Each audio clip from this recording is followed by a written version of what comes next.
Good evening, everybody. I'm so glad to be here.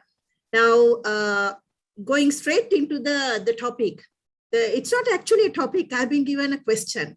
Do gender devaluations promote human rights? Let me not try to answer that question, but to initiate a dialogue here. Now, my basic premise of this, in terms of entering into this dialogue, would be to ask ourselves as evaluators who we are, where we are, and what are we trying to evaluate. My premise of handling the question is to ask ourselves who we are as evaluators. What do we try to evaluate? What are we evaluating? In that context, are we addressing the women's rights in a way that we capture and highlight and voice out our concerns within the paradigm of human rights? Now, basic, whatever the definition or the explanation of human rights would be, to treat everybody equally, to live in dignity, freedom, equality, justice, and peace. But you and me, with all our work, with all our years and years of experience, being men and women in the society, we know that we live in a gendered world, where we experience different forms of discrimination, vulnerability, tears, sorrows, difficulties, voiced out and not, captured within the system and not. Now, in such context, what do we do as development workers, stakeholders in the development sector? We try to work in our own niche.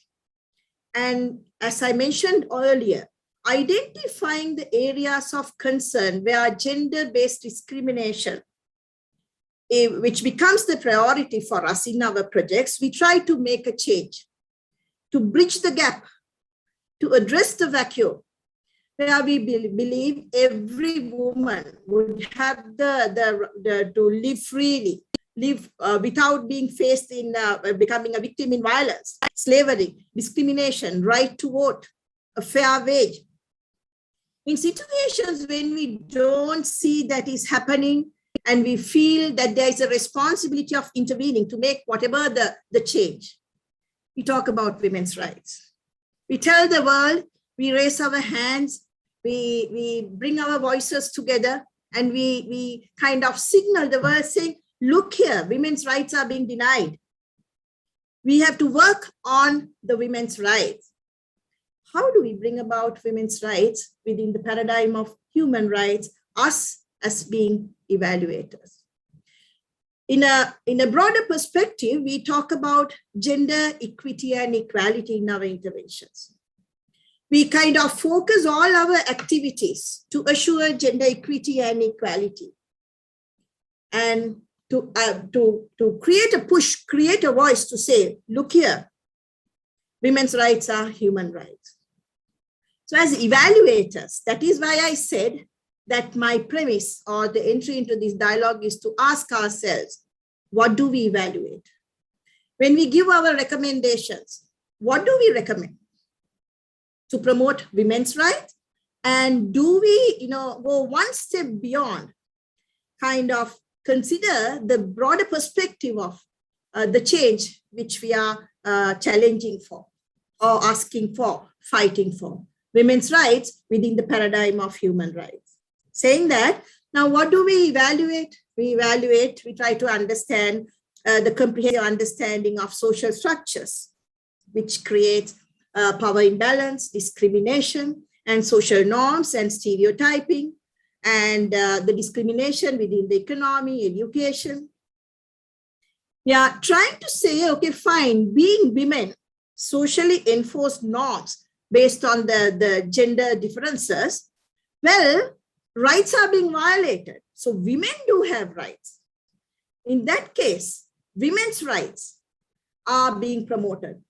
In that case, now you see the challenges here, right? And this is exactly what we are talking about. The same voice, same volume, same frequency to be maintained. And to say women do have rights, but consider whoever trying to tarnish, whoever trying to distort the voice of women are violating their own rights of human rights. There is no world without all of us together. So saying that women cannot be stopped, we try to look at women do speak without slides. Women do work without all this fancy equipment, and women are empowered. So in that case, what are we trying to talk about in the development initiatives? We look at women's rights and we talk about gender-based discrimination. How do we go about?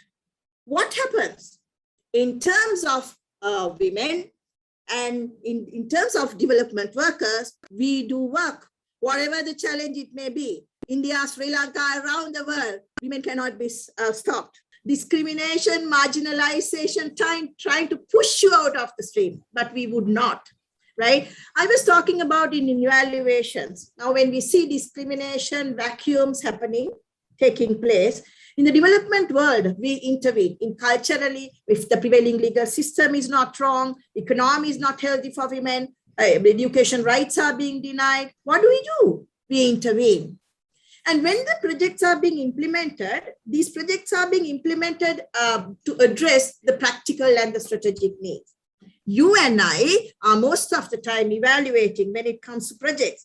We are evaluating those projects which kind of focus towards attending to a practical needs or the strategic needs identified in a given context. And when we do that, we call ourselves to be gender responsible evaluators. We kind of follow a process which is gender responsive, right? And what do there? We try to promote accountability, gender equality, human rights, women's empowerment by telling the organization, while look at your activities, look at your objectives. This is how you have done.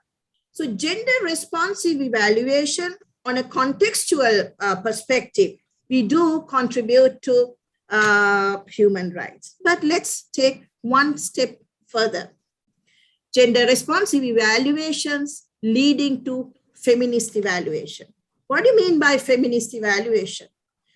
The focus of, or the central focus of feminist evaluation is about, to address gender inequities, which would lead to social injustice. Now, in feminist evaluation, it is the bigger, larger picture, which goes beyond that project, which would emphasize participatory approaches, empowerment, and social justice agendas. And talking about feminist evaluation, researchers have said that feminist evaluation is more fluid, flexible, evolving, because you talk about the bigger picture. Then we also talk about qualitative research and social injustice, which is like the larger, bigger picture, which would kind of have an impact on the overall discrimination, vulnerabilities experience throughout human evolution. So feminist evaluation would not stick to some of those standard formats and structures which we use in evaluation, which is very important for us to understand. From gender responsive evaluations to go that, that extra mile of looking at the larger picture, which would not restrict us only for that given milestones, targets, and that logical framework of a project. Now, saying that, I have to answer my, no, I said I'm not going to answer, I'm just trying to generate some kind of a dialogue. Question is, do gender devaluation promote human rights? Now, in gender devaluations, we look at 5 main areas, whether the activities or the interventions are relevant. The relevance of the initiatives, efficiency, how efficient, I mean, in terms of calling for change, initiating change, how efficiently the intervention had impacted upon the selected group or the sample beneficiaries, and then the effectiveness. Have we done the right thing? And are we to expect the expectations, whether the expectations are being met, impact and sustainability? My point is to answer the question, do gendered evaluations promote human rights? In our evaluations, we do talk about relevance, efficiency, effectiveness, impact, and sustainability. And going back to my basic premise, gender responsive evaluations, we look at the relationship between men and women, sex and gender, in a given context, which would marginalize, deny the rights of women. In order to understand the denial in the given context, what do? We look at gender roles. We look at gender responsibilities. We look at the triple role. And we talk about access and control of resources. We talk about practical and strategic needs. We also talk about intersectionality, being women, the diversity being women. Women with disability, women from different ethnic background, poor women. We look at the intersectionality and we talk about conditional change. And then in terms of changing the status. So in gendered evaluations, we have a particular structure because we are looking at where the discrimination is, happening and the cause of marginalization and vulnerability, inequity. So in that case, in our gendered evaluations, we consider men and women, sex and gender. Now, truly, we contribute to women's rights, and there we understand where the vacuums, what should be done, what should be proposed in terms of as a bridging process. I was trying to make a point in my previous slide. What about feminist evaluation, which is more about the larger, bigger picture, which is more about the conceptual understanding and integration into the human rights perspectives. Now, I see that is an area as evaluators we can promote. From gendered evaluations to capture this larger picture without stopping ourselves from by looking at the project objectives and the targets. Then we also now answering the question, to gendered evaluations promote human rights? If we really want to be very effective in our evaluation, in terms of answering this question, how successful or how effective our evaluation practices, we may really have to address, some of the practices which we have been following for a long time. I see that there is a mismatch in practices and recommendations as well. Now, the project itself would have larger, the goal would be much bigger than what is being implemented, but that's okay. You can only, even if you throw out, I have been believing in this, throwing one starfish back into the ocean, you at least save one.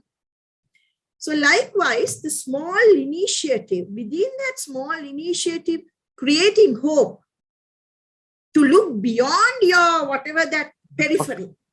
Gender evaluations to be better oriented in promoting human rights.